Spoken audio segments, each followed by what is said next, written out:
नमस्कार। India debate में आप सबका स्वागत है। मैं हूं आशुतोष पाठक। मित्रों, 3 दिन पहले जो अदालत में हुआ वो उसको हमने आपको दिखाया, आपने देखा होगा। अब अदालत के बाहर अदालत का मैं जिक्र ये कर रहा हूं, हमारे जो दर्शक हैं वो थोड़ा कंफ्यूज ना हो, तो उनके लिए है। मुंबई हाई कोर्ट में जो प्रोसीडिंग्स हुई है दिशा सालियान के केस में, उसकी प्रोसीडिंग्स हमने आपको दिखाई थी। और उसमें जो सेकंड पार्ट ऑफ वीडियो है वो हमारे पास अभी आया नहीं है, वो भी हम दिखाने की कोशिश करेंगे जैसे ही हमारे पास वो आता है।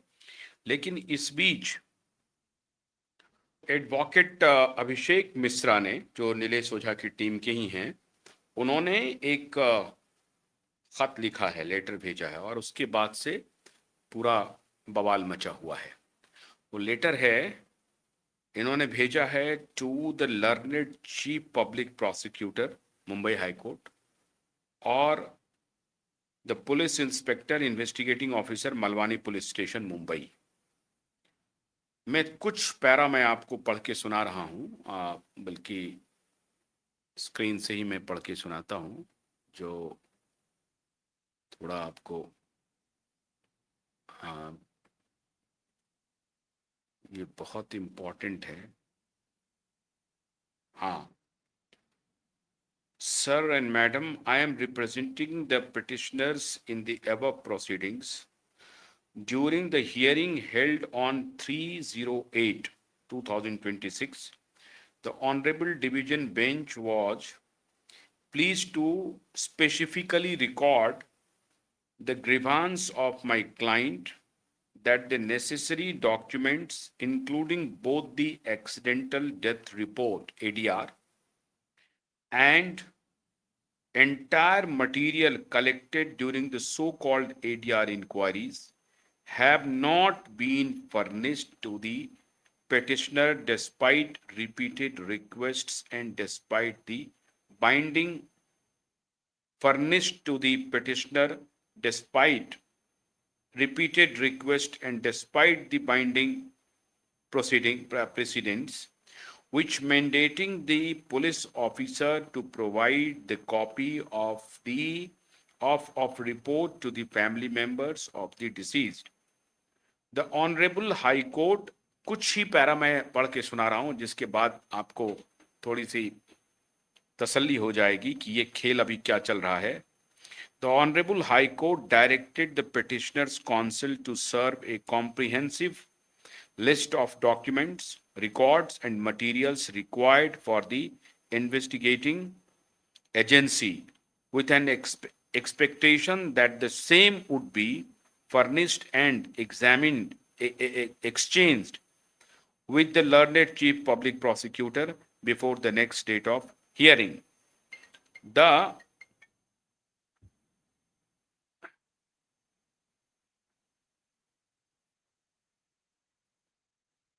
The court also made it clear that if the police authorities oppose or refuse the petitioner's request for supply of the requested documents and materials, the court would examine and decide the issue on the next date of hearing. That is very important. अब इनको, अब बाकी जो CrPC है, कैसे कैसे क्या भेजना है, वो सब अलग विषय है, इसमें किसमें घेरे में आएंगे। सबसे इंपॉर्टेंट तथ्य यही था। कोर्ट ने कहा कि भाई 5 साल हो गए आपको, आपने जो एक्सीडेंटल डेथ इंक्वायरी की उसकी रिपोर्ट है आपके पास। उस रिपोर्ट को जो डिसीज्ड हैं उनके परिजन, उनके पेरेंट्स, उनके पिताजी सतीश सालियान, उनके एडवोकेट आपसे डिमांड कर रहे हैं, तो आपने क्यों नहीं दिया। और अगर अगली तारीख को, मतलब 23 या 24 अगस्त को जो तारीख पड़ी हुई है, उसमें उसके पहले अगर आपने 24 तारीख को ये डॉक्यूमेंट, एक्सीडेंटल डेथ रिकॉर्ड जो इन्वेस्टिगेशन है उसका रिपोर्ट आपने नहीं दिया, तो फिर हम देखेंगे।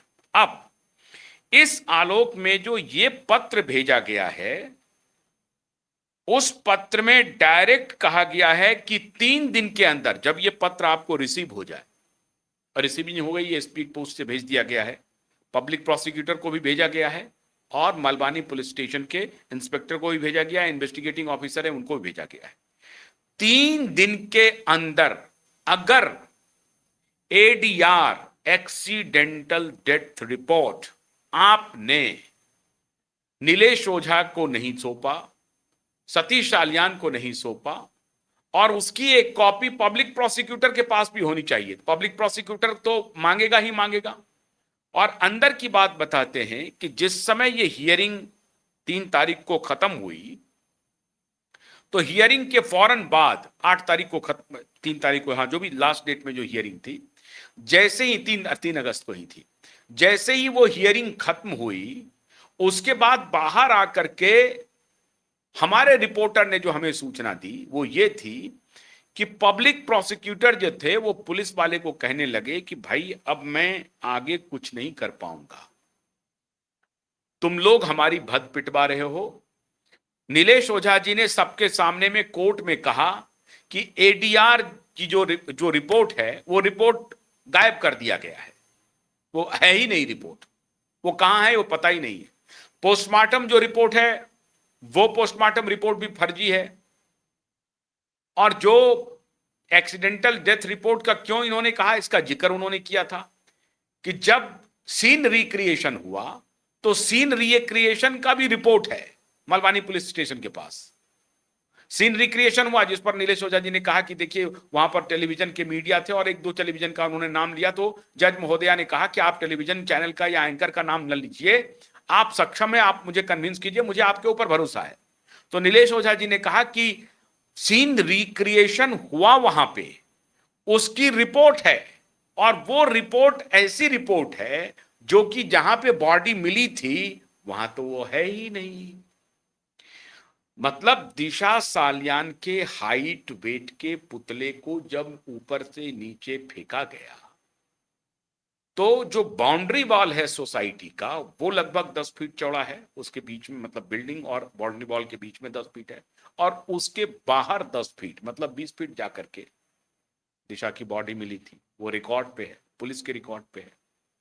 जैसे ही सीन रिक्रिएशन हुआ तो वो जो पुलिस का रिकॉर्ड था वो फेल हो गया, और कैमरा था वहां पे मौजूद, कैमरा ने रिकॉर्ड कर लिया, वो डिजिटल प्रूफ भी है अलग। अब वो रिपोर्ट जो है वो एडीआर में संलग्न है सीन रिक्रिएशन का।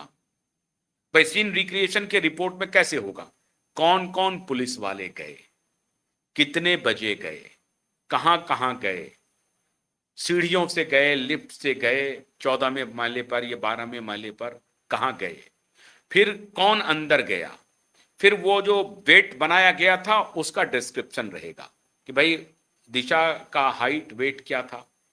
अब हाइट वेट में अगर इन्होंने गड़बड़ी की, वहां पर हुआ था या नहीं हुआ था, पोस्टमार्टम के समय में वेट लिया गया या हाइट लिया गया, भगवान जाने।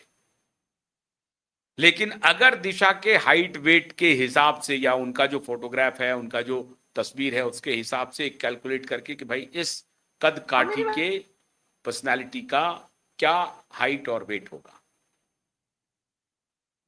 पुलिस को अगर पहले से हाइट वेट पता है और बाद में उसी हाइट वेट का उन्होंने सीन रिक्रिएशन में प्रयोग किया है, और अगर पुलिस को हाइट वेट पहले से पता ही नहीं है तो एजम्पशन पर तैयार होगा वो हाइट वेट, कोई बात नहीं है। हाइट वेट के एज्यूम किया हुआ जो है उसमें मान लीजिए किलो 2 किलो का फर्क हो सकता है, लेकिन उसके बाद उस पूरे हाइट वेट को आपने जो नीचे गिराया तो वो कैसे गिरा, वहां जंप मार करके 20 फीट तो जाके गिर नहीं सकता है, या अगर उस पर खड़ा भी रहने का मतलब क्या पोजीशन था। अब उसकी रिपोर्ट आई है कि वो ये पोजीशन हो ही नहीं सकती थी, मतलब 20 फीट जाकर के बाहर नहीं गिर सकता है। अब यही रिपोर्ट वहां संलग्न थी जिस रिपोर्ट को मलबानी पुलिस ने गायब कर दिया है। इसी का जिक्र उस दिन नीलेश ओझा जी कर रहे थे। अब ये सारे रिपोर्ट अभी तक एडीआर के रिपोर्ट दिया ही नहीं गया है, और इसलिए नीलेश ओझा जी कॉन्फिडेंट हैं कि यह मामला 3 से 5 मिनट में खत्म हो जाएगा, खाली रिपोर्ट हमारे पास आ जाए। एक्सीडेंटल डेथ रिपोर्ट जब आएगा तो उसमें डिटेल रहेगा ना, भाई पहला कॉल किसने किया, फिर पुलिस वहां कब पहुंची, कितने बजे पहुंची, पुलिस ने क्या देखा, और जब पुलिस वहां पहुंची तो बॉडी वहां पर थी या नहीं थी। पुलिस की डिफरेंट थ्योरी है। पुलिस कहती है कि हमारे जाने से पहले ही बॉडी चली गई थी हॉस्पिटल।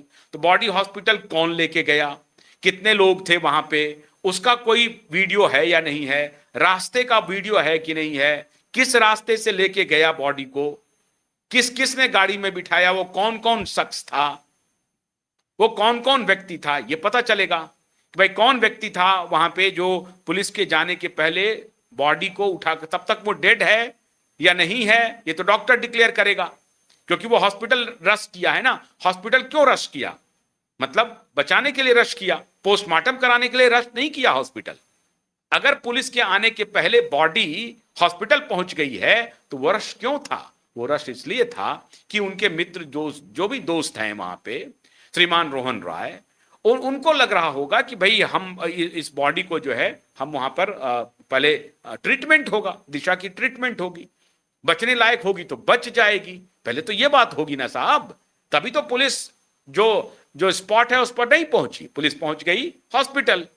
और फिर हॉस्पिटल जब पहला कॉल गया था तो कहा कि फलाने जगह पर पहुंचिए, जहां पे बॉडी है, जहां पे इसका अपार्टमेंट है वहां पहुंचिए। और रास्ते में जब सतीश चालियान थे तो उनको कहा गया कि नहीं, आपको वहां नहीं पहुंचना है, आपको हॉस्पिटल पहुंचना है, क्योंकि वहां से उनको लेकर के हॉस्पिटल ले जाया गया है ट्रीटमेंट के लिए। और जब वहां वो पहुंचे तब उनको बताया गया कि भाई आपका ये ऐसे ऐसे उसका डेथ हो गया, देखने लायक नहीं, तमाम तरह की कहानी बनाई गई। अब वो जो एडीआर रिपोर्ट है मित्रों, छोड़ दीजिए सुसाइड किया नहीं किया, पुलिस की एडीआर रिपोर्ट ही अपने आप में इस केस का कच्चा चिट्ठा है। अब अगर पुराना इन्होंने एडीआर रिपोर्ट बनाया और जो नहीं दे रहे हैं उसमें अगर कोई तब्दीली हुई तो वो फॉरेंसिक ऑडिट में पकड़ा जाएगा कि ये वो रिकॉर्ड, ये जो अभी पुलिस दे रही है उसमें कोई दिमाग लगा करके, पूरा इंटेलिजेंस की पूरी शक्ति लगा करके बचाने के लिए नई एडीआर रिपोर्ट अगर तैयार की जा रही होगी तब भी ये पकड़ में आएंगे। और अगर ये पुराने एडीआर रिपोर्ट देंगे हूबहू तब तो इनके पास लूपहोल्स ही लूपहोल्स हैं।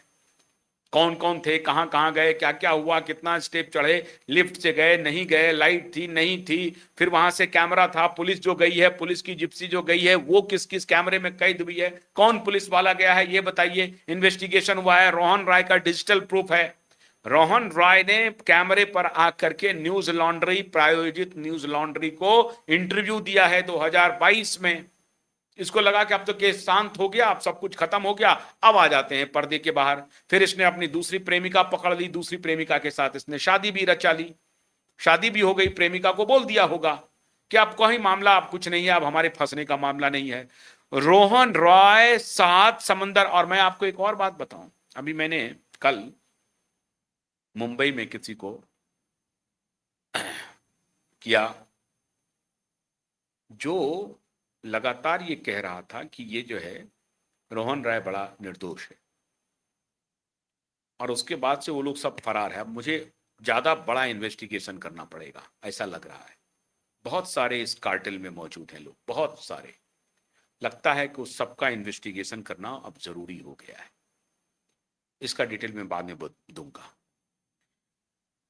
रोहन रॉय ने कन्विंस करके ये कह दिया कि अब हमारा खेल नहीं है, अब हम बच गए हैं। हमको सीबीआई ने क्लीन चिट दे दिया, बिहार पुलिस ने भी क्लीन चिट दे दिया था, और दूसरी शादी रचा ली। और रोहन राय को जब मैंने फोन किया, अगर उसको क्लीन चिट मिल गया था, अगर उसने झबरा को दिया, अगर झबरा वाला जो ऑर्गेनाइजेशन है न्यूज लॉन्ड्री, फ्रॉड लॉन्ड्री जो है, फ्रॉड लॉन्ड्री में कहता हूं पूरी जिम्मेदारी के साथ, और उसको पार्टी बनाया है इस केस में नीलेश ओझा जी ने। इस केस में न्यूज लॉन्ड्री पार्टी है, उसको जवाब देना पड़ेगा अभी कि तुमने जो ये इंटरव्यू पब्लिश किया। जब मैंने फोन किया रोहन राय को तो वो गायब हो गया, फोन ऑफ कर दिया। अगर वो पाक साफ होता तो आज वो दिशा के पिता के साथ होता, साथ में खड़ा होता। वो कहता कि अंकल हम लोग करते हैं, इसकी जांच पड़ताल करते हैं। हमारे इंटरव्यू, हमारे शो में आता, हमको अपना इंटरव्यू देता, हमको बोलता कि नहीं आशुतोष जी आप जो कह रहे हैं वो बिल्कुल गलत है और सही बात यह है। मैं किसी भी जांच में अपियर होने के लिए तैयार हूं, वो फरार क्यों है? रोहन राय और सतवंत उतवंत फरार क्यों है? और ये सब यहाँ के बच्चे हैं, ये गाजीपुर के इलाके के और ये पश्चिमी बिहार के इलाके के कुछ बच्चे हैं जो वहां पर काम कर रहे हैं। ये पूरा रैकेट भी लगता है इन लोगों का चल रहा है, क्योंकि उसमें से कुछ लोग आए थे जो हमसे संपर्क कर रहे थे और वो कह रहे थे कि नहीं नहीं, ये लोग सभी अच्छे हैं, और अभी सब गायब हैं, सारे के सारे गायब हैं। वो डर के गायब हैं, किस लिए गायब हैं पता नहीं, लेकिन सारे के सारे गायब हैं। रोहन राय ने मुझे तो नहीं कहा कि मैं निर्दोष हूं, कभी नहीं कहा रोहन राय ने। अब रोहन राय आ क्यों नहीं रहा है सामने? इसीलिए मित्रों, अभी मुंबई में ऐसी खलबली मची है, ऐसी खलबली मची है जिसकी आप कल्पना नहीं कर सकते हैं। अब ये जो लेटर गया है, ये एडीआर क्यों नहीं दे रहा है, ये रिपोर्ट दे क्यों नहीं रहा है? इसलिए नहीं दे रहा है क्योंकि एडीआर की रिपोर्ट जैसे ही उसने नीलेश ओझाइन टीम को दी कि कच्चा चिट्ठा पुलिस का सामने आ जाएगा, और तब जो मैंने कहा है कि इसकी वर्दी उतरवाऊंगा, वो वर्दी उतरवाने की प्रक्रिया प्रारंभ हो जाएगी कि पुलिस ने कितना जघन्य अपराध किया है। और इसको चाहे कितने बड़े माइटी क्यों ना हो, सारे माइटी मिलकर के भी फंसाना चाहते हैं, तो अब वो बचाना चाहते हैं तो बचने की हालत में नहीं है। तो वो जो सतवंत है, वो जो रोहन रॉय है, और जो दूसरे लोग हैं, वो सारे डिजिटल प्रूफ हैं। जो सीन रिक्रिएशन हुआ है उसका प्रूफ है। और अभी जब एफआईआर, जो कि एफआईआर रजिस्टर होना ही होना है, आप 23 या 24 अगस्त को एफआईआर का आदेश आना ही आना है। कोर्ट का रुख साफ हो चुका है। मिलॉर्ड जो दोनों महिला जज हैं, उन्होंने अपनी स्थिति स्पष्ट कर दी है, पूरा देश उनकी तरफ देख रहा है, वो अलग विषय है। अब जब जैसे ही एफआईआर होगा तो वो कोर्ट मॉनिटर्ड इंक्वायरी की डिमांड है, कस्टोडियल इंक्वायरी की डिमांड है, आदित्य ठाकरे के कस्टडी में लेकर इंक्वायरी की डिमांड है। फिर सीन रिक्रिएशन होगा। अब अभी का सीन रिक्रिएशन और उस वक्त का सीन रिक्रिएशन, दोनों के रिपोर्ट मैच किए जाएंगे, फिर कहां जाएंगे ये? तो बचने का दूर दूर तक इनका कोई रास्ता दिख नहीं रहा है। अब जब इनको कहा गया है कि 3 दिन के अंदर में दो, और कोर्ट ने कह दिया है कि अगर इन्होंने एडीआर नहीं दिया आपको तो अगली सुनवाई में हम फिर देखेंगे क्या करना है। तो 3 दिन का समय है, लेटर जा चुका है इनके तरफ से। ये जो अभिषेक तिवारी है इनकी टीम के, उन्होंने ये लेटर जारी किया है। अब उस लेटर में साफ साफ लिखा हुआ है कि अगर इन्होंने 3 दिन के अंदर में एक्सीडेंटल डेथ रिपोर्ट सुपुर्द नहीं किया, पूरा इन्वेस्टिगेशन सुपुर्द नहीं किया मुझे और सतीश सालियान को, मतलब वकील को, सतीश सालियान के वकील को और सतीश सालियान को, तो फिर कोर्ट में जो होगा वो पूरी दुनिया देखेगी। फंस गई है मुंबई पुलिस, पूरी तरह से मित्रों फंस गई है। और अब 3 दिन का और इंतजार कीजिए, और अगर 3 दिन में इन्होंने रिस्पॉन्ड नहीं किया तो ये अगला कंटेम्प्ट होगा। क्योंकि इस लेटर में उन्होंने जिक्र किया है कि आपको कई बार कई पत्र भेजे गए, आपको टेलीफोनिक कन्वर्सेशन के माध्यम से पर्सनली कहा गया कि आप मुझे वो एडीआर दे दीजिए, सारे रिकॉर्ड्स हैं, आपने नहीं दिए। मंशा क्या थी मित्रों? मनसा वंसा कुछ नहीं है इनके पास। लगता है कि एक्सीडेंटल डेथ रिपोर्ट भी नहीं है, इन्होंने बस ऐसे ही कुछ खाना पूर्ति करके डाल दिया। और अब जो वो रिपोर्ट जब आएगी और जब कोर्ट के, हाई कोर्ट के पटल पर जाएगा, जज महोदया जब उस रिपोर्ट को पढ़ेंगी तो क्या होगा, उस गुस्से की आप कल्पना कर सकते हैं। क्योंकि अगर इन्होंने आनंद फानन में ऐसे तैसे मस्ती करके कह रहे मुख्यमंत्री है उद्धव ठाकरे, बेटा डिप्टी कैबिनेट मिनिस्टर है, परमवीर सिंह कमिश्नर है, कौन क्या कर लेगा, किसकी इतनी हैसियत है, और कुछ कुछ करके उन्होंने 1-2 पेज में निपटा दिया होगा अगर ये डेथ को, तो इसका कच्चा चिट्ठा अदालत में खुलेगा। और ये लेटर जो अभी, ये जो पत्र गया है कि 3 दिन में देना है, ये पत्र और भी बड़ा सबूत बनेगा। तब क्या कहेंगे आप? अरे हुआ नहीं हुआ वो छोड़ दीजिए, लेकिन ये कानून है कि अगर पुलिस ने कोई जांच की है और इसको, जांच को आपको परिजन को देना है और वकील को देना है। अगर उनको कोई आपत्ति होगी तो वो आपत्ति रेज करेंगे, ये कानून का पक्ष है। आपने वो काम भी नहीं किया, बेसिक भी नहीं किया। मान लेते हैं डेथ बाय सुसाइड ही है, एक्सीडेंटल ही है, लेकिन ये कॉपी आपने क्यों नहीं दिया और क्यों नहीं दे रहे हैं? इतना कहने के बाद क्यों नहीं दे रहे?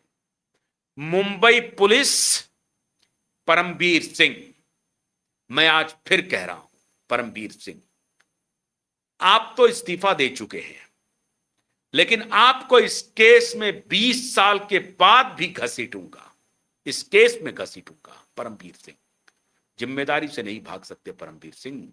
सचिन वाजे जेल की हवा खा रहा है, ऑलरेडी वो जेल में है। और जो जो पुलिस ऑफिसर, शैलेंद्र नगरकर, ध्यान से सुन लो, शैलेंद्र नगरकर, मैं तुम्हें कह रहा हूं, ध्यान से सुन लो शैलेंद्र नगरकर, वर्दी तुम्हारी उतरेगी। तुमने जो कुकृत्य किया है ना, वो तुम्हारी वर्दी उतर के रहेगी और अदालत में उतरेगी। न्याय की दो देवियां तुम्हारी वर्दी उतरवाएंगी। अभी भी समय है, सुधर जाओ, सुधर जाओ और सारे रिपोर्ट हैंड ओवर करो, नहीं तो बचने का कोई रास्ता नहीं है। बहुत बहुत शुक्रिया, नमस्कार।